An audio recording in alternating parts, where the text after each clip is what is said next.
Okay, magabot mga Pasko da, mga birthday da, tudod. Ako verbatim nga, mano ka di, hindi authorized, hindi pwede, something naman na. Sa mga gwardiya dira, car sales is hard enough sa mga hente. And you don't have to be such a bitch kisa sa mga bagay nga like, butang tamugit man ang layin ninyo.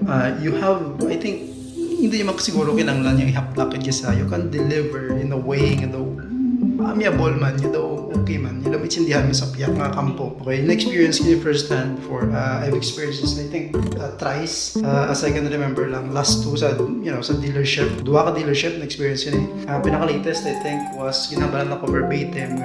Mano ka di, hindi authorized, hindi pwede, something naman na. Basta ang pinaka-verbatim is hindi ka authorized, which is correct na siguro. Pero wala ko idea. At that time, it was my first time.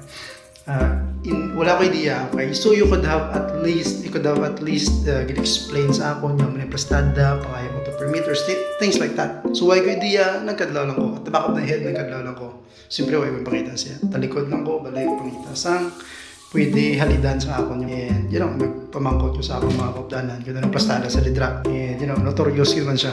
Okay, so ang gwardya nga. And yeah, that's it.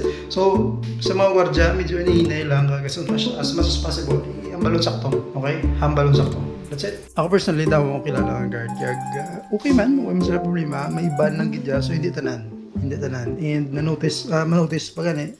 Ang mga gwardya, daw mas okay bala makitungo. I mean, magstorya, maghihom kaysa magpatigayon, magbulig, mga mamuna, butang versus sa mga gwardya kaysa nga kontrolokon. Kaya daw, mambal ka nga apelido nila daw. Tagiya bala. Mayara na siya. So, amala na. I think mas okay gid mo kung gwardya ka tapos mayaw patigayon naman nito. Mas makakuan ka dako. I think okay magabot mga Pasko da, mga birthday da, tutod.